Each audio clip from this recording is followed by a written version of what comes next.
Mi nombre es Reyes Soberanis Morenos y tengo 55 años de edad. Ok. ¿Cuál es el cargo que ocupas en la COR y en el Congreso del Trabajo? En la COR soy el secretario general del Comité Ejecutivo Nacional y aquí en el Congreso del Trabajo soy el primer vicepresidente del Congreso. Ok. Cuéntanos un poco cómo inicias en el sindicalismo, por favor. Bueno, desde que yo llego a la Ciudad de México en el 79 para ingresar a la vocacional, para hacer mi estudio medio superior, eh, tenía que trabajar para estudiar. Me enrolé en las industrias porque yo estudiaba para técnico en máquinas y herramientas en el Politécnico y ahí agarré el oficio de tornero siendo estudiante y ingresé a las fábricas para trabajar en eso. En ese espacio de trabajo tenía que sindicalizarme si yo quería agarrar una máquina y fue la primera vez que me sindicalicé estando en segundo semestre de la vocacional. Así fue como me enrolo en las cuestiones sindicales y empiezo a conocer lo que es el sindicalismo. Cuéntanos una anécdota que te haya dado todo esto del sindicalismo. Sí, cuando yo trabajé en la industria como mecánico, que era estudiante y trabajador, vi algunas cosas. Yo estaba enfocado en el estudio y de hecho yo estudiaba iba para la carrera de ingeniería, pero en la práctica de la vida cotidiana de la fábrica vi algunas cosas que no me sonaban lógicas en una representación sindical. Cuestioné mucho yo la defensa de los trabajadores, decir que no estaba de acuerdo en algunas cosas. Y me surgió la necesidad de saber que los sindicatos estaban para ayudar y no para perjudicar. De ahí que quise yo participar para transformar un poco la posición del sindicato. Y fui de alguna manera vamos, respaldado por los trabajadores al momento que después en las fábricas donde yo llegué a trabajar después ya me nombraron delegado en las asambleas, fui miembro de comisiones de revisión de contrato, siempre ya tuve una participación en los áreas de trabajo como delegado sindical. Ok, perfecto. ¿Cuántos agremiados tiene la COR? La COR debe tener ahorita un aproximado de 550,000 afiliados a nivel nacional. Ok, Nuestra principal actividad está en la micro y pequeña industria. ok. El año pasado viste alguna entrevista sobre el proceso de transformación que se estaba llevando a cabo para poder inscribir legalmente a agrupaciones de trabajadores que no cuentan con un empleo formal. ¿Cómo va ese proceso? Bien, nosotros en las cuestiones internas, en los documentos de la organización, hicimos cambios a los estatutos para poder darle cabida legal a la afiliación de trabajadores de este sector. Primero nosotros, en el conocimiento de la problemática laboral en México, vimos hace unos años que el desempleo era un problema serio de los trabajadores y que iba creciendo. El empleo formal se iba reduciendo. Los sindicatos en su momento tenían afiliados a los trabajadores de la economía informal. Entonces, cuando vimos que se iba creciendo el espacio de los trabajadores en la economía informal, decidimos ir adecuando la organización para darle cabida y respuesta a los problemas de los trabajadores de la economía informal. ¿Cómo qué? Bueno, hemos hecho cooperativas, asociaciones civiles, diferentes instancias que ayuden a generar empleo y que los trabajadores también tengan espacios como el que es la organización, que sea un instrumento que les ayude a resolver los problemas desde los diferentes ámbitos donde laboran. Perfecto. Sé que has estado en la Organización Internacional del Trabajo, en el año del Jubileo 2000, en el Banco Mundial, en el Fondo Monetario Internacional, en el Banco Interamericano de Desarrollo. ¿Podrías contarnos algo sobre estos liderazgos y estos puestos que has tenido, por favor? Sí, cuando yo era delegado sindical en una fábrica, que yo era mecánico aparatista, mecánico tornero, también era el secretario general del comité de fábrica. Tomé cursos sindicales a través de la organización con aquel entonces el Instituto Nacional de Solidaridad. Destaqué en esos cursos y me gané una beca de la organización para irme a estudiar a la Universidad de Trabajadores de América Latina, que dan formación para dirigentes sindicales del continente. Ahí me vinculé con los organismos internacionales, porque nos llevaban instructores de diferentes países. Y yo he sido siempre disciplinado como un politécnico, de estar puntual en el salón de clases, los horarios, haciendo mis trabajos. Me invitaron a participar en diferentes organizaciones. La Universidad de Trabajo de América Latina es una fundación que tiene vínculos de apoyos de organismos internacionales y de sindicatos, fundaciones sindicatos europeos. Entonces me invitaron a seguir preparándome tomé muchos cursos en diferentes países, becado por estos organismos que era la Confederación Mundial del Trabajo y la Central Latinoamericana de Trabajadores. Fui ganando espacio de participación y me asignaron ya responsabilidades de algunas tareas, como ser el representante de América Latina ante el Banco Mundial y Fondo Monetario y el BIP, como representante de esa central, que es la que promovió y me capacitó, me becó, como una compensación al esfuerzo que hicieron para apoyarme. También me pidieron que trabajara en algunas cosas para ellos y de ahí fui comisionado en esa comisión. Este órgano, que era la Confederación Mundial del Trabajo, tiene representación en todo el mundo. Entonces seleccionaba a 5 dirigentes por continente y esos 5 dirigentes nos prepararon muy bien en economía, en desarrollo social, para conocer la problemática social de los países.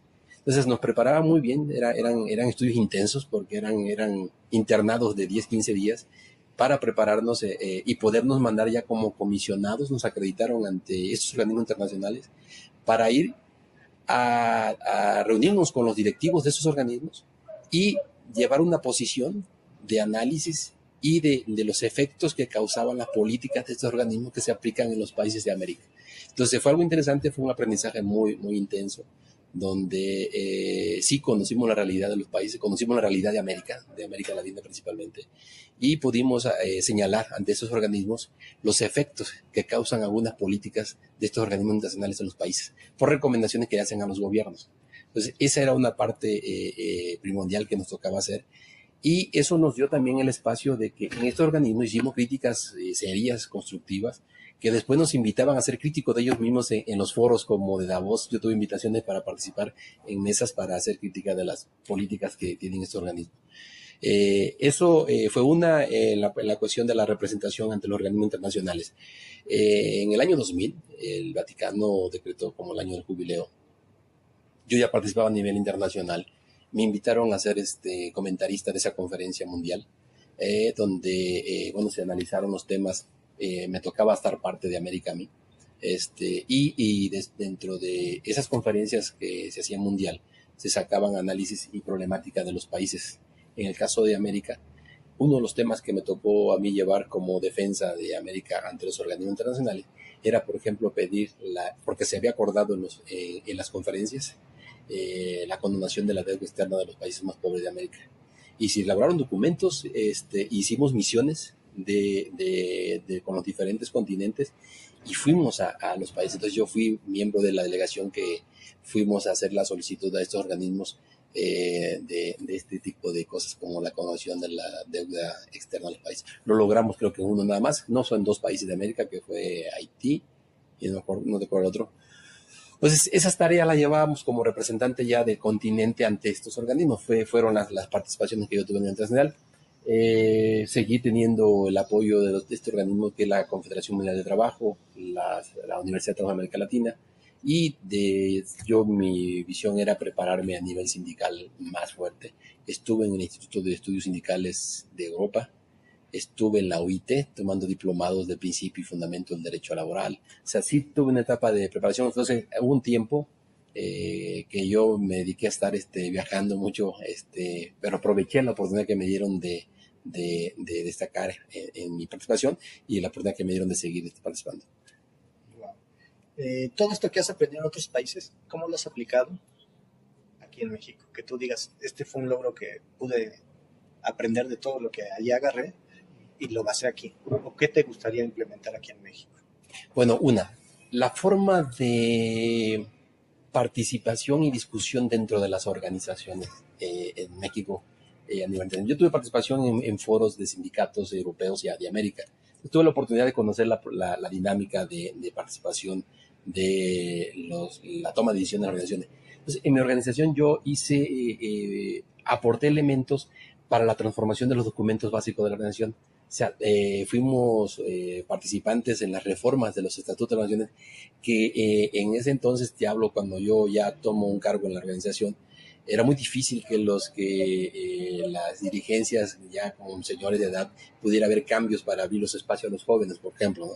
Entonces yo era una generación nueva, que era el inquieto dentro de la organización, entonces sabía de cómo sumar las experiencias de los señores que tenían tiempo en la organización con las nuevas etapas que teníamos que actualizar la organización, y que no era un desplazamiento de las personas, sino la renovación de la organización. Entonces, hicimos procesos de capacitación interesantes, formación de cuadros sindicales.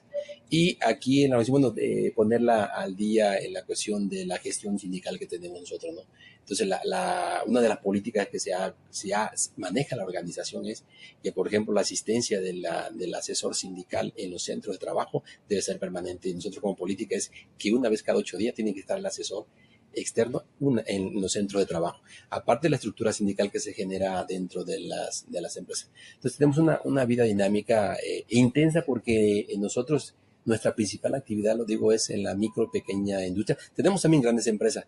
Entonces, entre más pequeñas son las empresas, es más desgaste de trabajo que tenemos que hacer, porque hay que tener presencia en todos los centros de trabajo, aunque sean pocos trabajadores, pero es darle el lugar que le corresponde como cualquier otro, que es de un espacio grande. Entonces, sí aportamos eso. Hicimos un trabajo diplomático sindical también, que así me hicieron mención en una conferencia mundial, de tener un trabajo de acercamiento, de conciliación a nivel mundial, también de acercamiento de problemáticas o de grupos sindicales internacionales. A mí me tocó, por ejemplo, ser negociador o participante en la conformación de la Confederación Sindical Internacional. La CCI, que se fundó en Viena, en Austria, por ejemplo, fue un proceso de 2 años para agrupar a las 3 centrales sindicales internacionales, que era la Confederación Mundial del Trabajo, que yo pertenecía, que era la CIOLS, donde estaban otros sindicatos de México como la CTM, la CROC y la UNT, y la FCM, que era la Fricción Sindical Mundial, donde están los sindicatos independientes de los países de América. Entonces, el proceso de diálogo para la conformación de una central única a nivel mundial fue muy intenso, y ahí también contribuí para conciliar, para tratar de acercar las visiones del proyecto, que de los trabajadores es único a nivel mundial. Y teníamos entonces, fui un participante activo en la conformación de la CCI y de los documentos básicos de la CCI, y fui el único mexicano que fui miembro de la primera directiva de esa confederación, que el primer secretario general de esa organización fue Guy Reider, que ahorita es el presidente de la OIT. Yo fui miembro del comité junto con él en la conformación de la CCI, que se fundó en Viena, Austria. Ahorita se habla mucho del tema del Telecan. Digo, se está manejando algunas tónicas, que es un Telecan flojito, delgadito. ¿Tú qué pensarías? ¿Se está representando a los trabajadores, los obreros, o realmente se están viendo otros intereses? Es normal que cada quien está en una mesa va a manifestar la posición de su problemática. Sí creemos que debería haber presencia del sector sindical, pero no testimonial, sino una presencia de analizar los efectos que causan estos acuerdos. Yo participé trabajé en los efectos que causó la firma de este Tratado de Comercio, y participé, por ejemplo, en la cuestión cuando ya en el proceso de aplicación del TLC, cuando se abrieron las fronteras para que los camioneros mexicanos cruzaran allá y los estadounidenses para acá, hubo una problemática. ¿Por qué? Porque la cultura de manejo, las formas, los instrumentos no son los mismos. Entonces, los sindicatos de Estados Unidos fueron los primeros opositores que se le abrió la frontera a los mexicanos, cuestionándonos que no teníamos la capacidad, la maquinaria que traíamos era obsoleta, una serie de elementos, y me tocó participar con los sindicatos como los Teamster, que es un sindicato de transporte muy importante en Estados Unidos, y defendimos la posición de esos efectos. Y uno de los puntos que decíamos nosotros en las instancias aquí en México era de que cuando hay acuerdos entre personas que son iguales, pues los acuerdos son iguales, pero cuando las diferencias en métodos y en formas de los países, como era México, Estados Unidos, Canadá, no estábamos en condiciones iguales para poder acordar las cosas iguales. Tenía que haber equilibrios para los efectos que después se vendrían.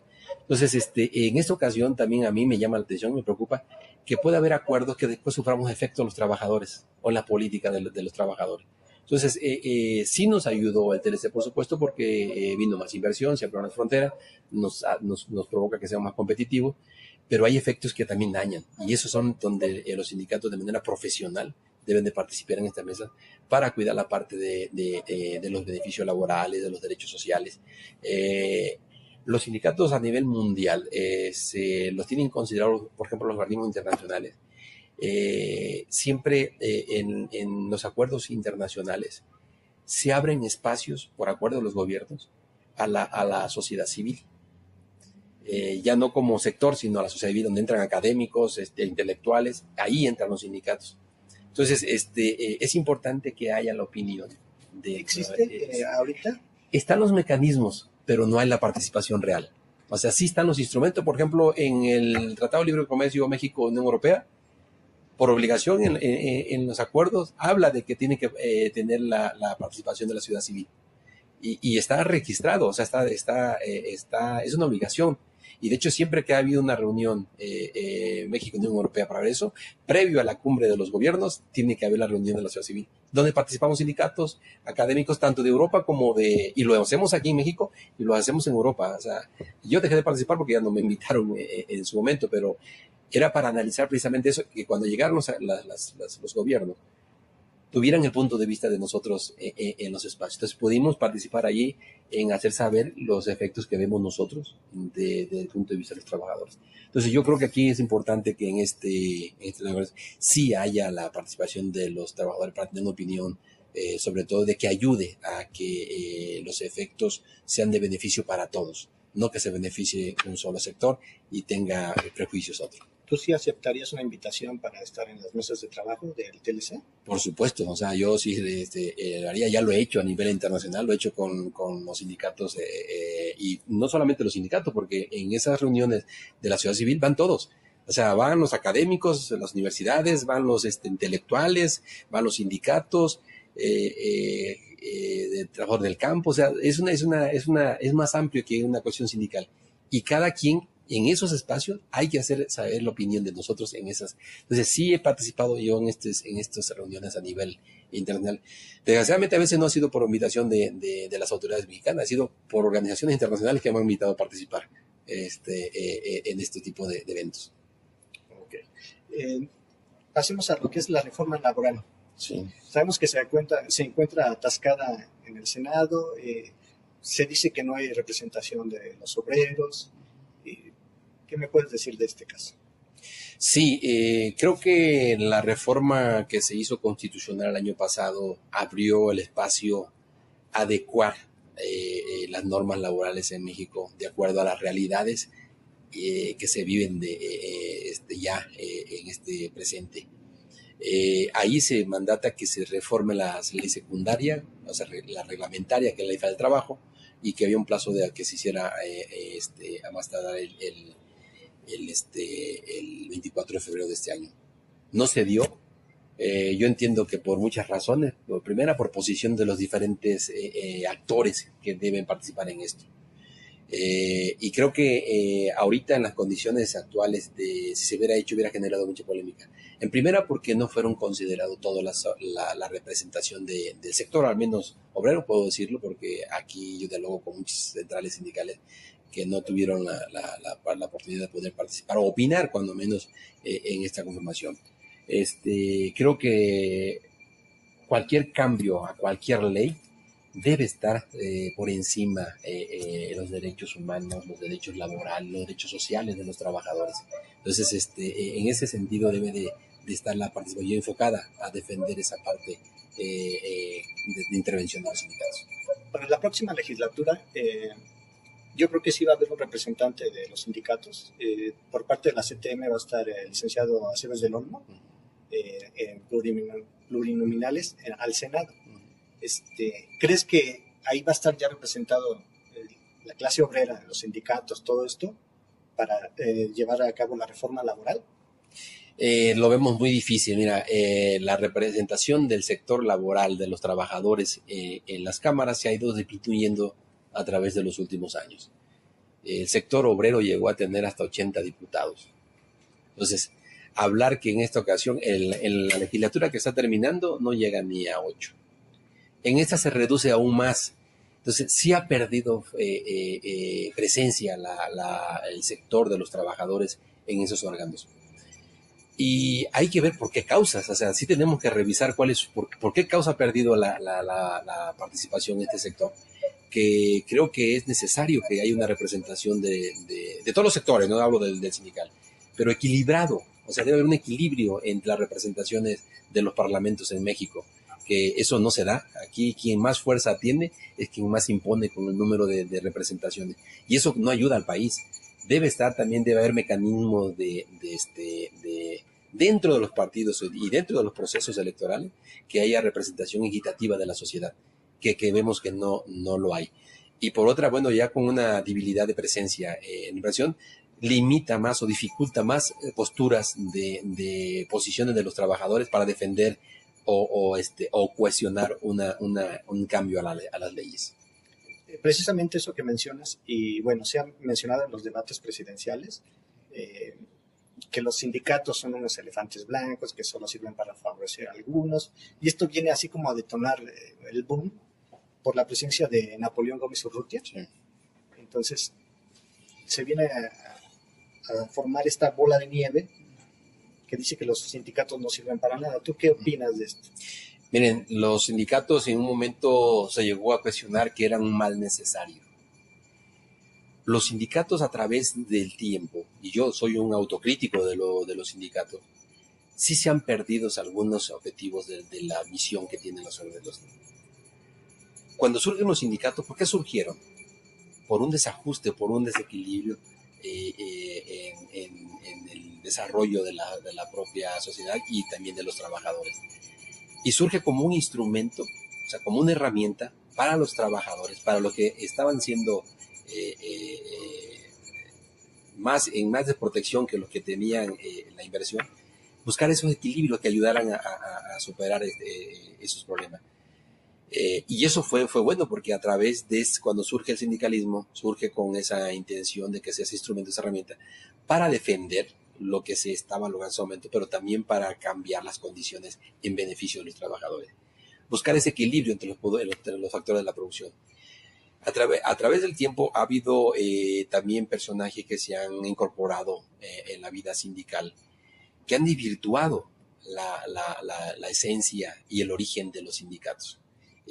Hay quien ha utilizado el sindicalismo como trampolín para espacios políticos o para cuestiones económicas, y se ha perdido el origen en algunos casos. Pero eso no quiere decir que el sindicalismo sea malo. Hay dirigentes que han hecho mal uso de ese instrumento para defensa de los trabajadores. Entonces, creo que en la etapa que estamos viendo ahora, no solamente en México, en el mundo, hay una gran desigualdad, no solamente en lo económico ya, sino en otras cosas más, que los sindicatos deberían de recuperar esa esencia para que puedan ser equilibrio de las condiciones de los trabajadores. Entonces, el hecho de que haya habido algunos dirigentes que hayan hecho mal uso de su representación, no se puede descalificar al sindicalismo por esto. Yo a veces analizo que son hechos con intenciones para descalificar un sector, para poder avanzar en otro. Y eso a veces no nos hemos dado cuenta de que hay políticas que se planean desde diferentes espacios para desvirtuar, para corromper y debilitar para poder sobreponerse. Yo creo que tenemos los sindicatos, tenemos que hacer una profunda reflexión si se han cumplido los objetivos del sindicalismo por lo que fue creado y si en la actualidad estamos cumpliendo con esos objetivos. Y además que yo puedo decir que no se han cumplido porque México es uno de los países donde los salarios son más bajos. Yo no concibo que eso sea solamente por la dinámica de la economía mundial. También se debe por qué han dejado de ser los sindicatos para que suceda. Entonces son condiciones que tenemos que revisar, tenemos que ser autocríticos primero. Y sí saber también qué ha hecho mal el sindicalismo, qué ha hecho mal en algunas cosas. Pero no se puede descalificar a una instancia que se generó por los movimientos de los trabajadores para seguir descalificando y que se siga dando esa desigualdad en México. Tocaste lo que es el salario mínimo. Las propuestas de los candidatos han sido elevar el salario mínimo un 300%, 200%, 100%, ¿no? Se habla de que es imposible porque afectarías al patrón obrero y tendrá que hacer un ajuste en su plantilla, eliminar puestos de trabajo para poder pagarle a esa gente. ¿Qué piensas de estas propuestas de campaña? Bueno, a veces nos entrampamos en las coyunturas políticas y a veces las demandas que se generan son precisamente para eso, para ganar adeptos en las preferencias. Y creo que eso es crítico, lamentable que se utilicen situaciones que se han generado por los mismos que lo solicitan, por los mismos que están generadas. Es lamentable que se utilice esta instancia y que confundan a los trabajadores. Yo soy de los que coincide que el salario del trabajador debe ser suficiente para poder tener la vida que nos marca la Constitución.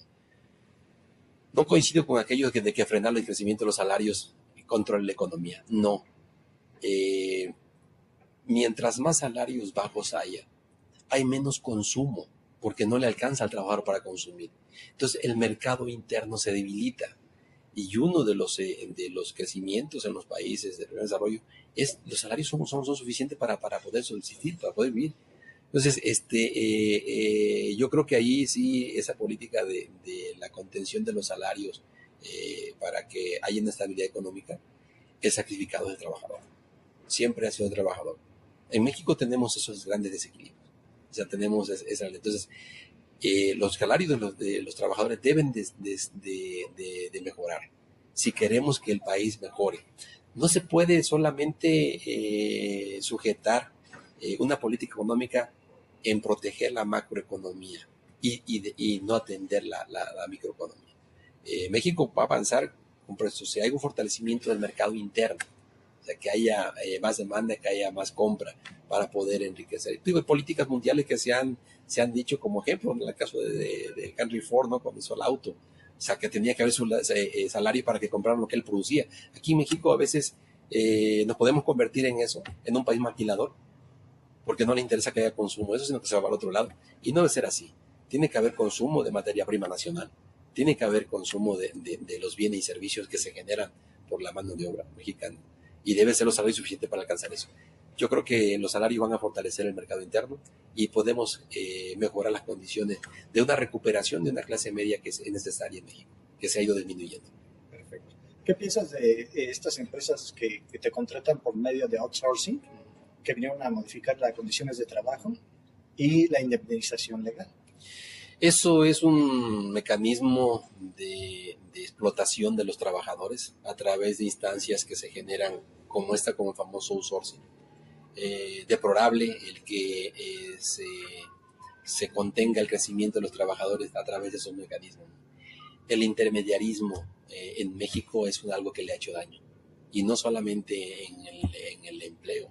Hablo también del campo, por ejemplo, como intermediarios son los que tienen las grandes ganancias y quien siembra el producto apenas le alcanza para seguir subsistiendo. O sea, eso no puede ser. En los salarios está pasando lo mismo. No es posible que haya empresas que crezcan, que sean negocio a costa de la reducción de los ingresos de los trabajadores. Eso es algo dañino para el país. Es sano que haya empresas que den servicios emergentes o que no son de especialidad en los centros de trabajo, porque a veces eso también eleva costos, pero eso se ha pervertido y se ha desvirtuado, el que se ha ido más sobre el abaratamiento de la mano de obra. Eso es lo que ha sido utilizado este instrumento. Ya casi para finalizar. Este año la COR cumple 51 años de existir. ¿Hay alguna celebración que piensan hacer para su aniversario? Sí, bueno, nosotros nos reunimos cada año. Justamente el estatuto marca que ahí debe haber un congreso en el aniversario de la organización, donde analizamos la problemática interna y externa, la laboral, o sea, los temas que afectan a los trabajadores, temas locales, regionales y nacionales. La celebración que hacemos nosotros es hacer, primero reunirnos para hacer una revisión de la situación laboral interna y externa, incluso internacional, y como en este caso que haremos un análisis de la situación política, efectos y causas que causan estos procesos electorales, fijaremos nuestra posición en relación a los temas nacionales para tratar de seguir siendo vigentes en la lucha de la defensa de los trabajadores. Okay. La última pregunta sería, ¿qué sigue en el ámbito profesional para Reyes Soberanes Moreno? no sé, un libro, un manifiesto, algún puesto? ¿Qué es lo que sigue para ti? O sea, digo, conoces tanto que sería bueno que alguien aprovechara todo esto, ¿no? Que se encuentra luego desperdiciado. Bueno, seguir aportando mi participación, mi opinión en los escenarios donde correspondan, como ahorita lo estoy haciendo aquí en el Congreso del Trabajo, en su oportunidad en las reuniones que pueda participar de camarales o de las empresas, aportar. Sí me gustaría, de hecho hubo la intención, pero no hubo los recursos para hacer una recopilación de la historia de la COR en qué ha influido concretamente. Sabemos qué es, pero nos faltó esa parte de difundirlo. Espero terminarlo este año, el poder recabar y que haya un documento que sirva que hable de las etapas del sindicalismo en México. Entonces, yo seguiré aportando mi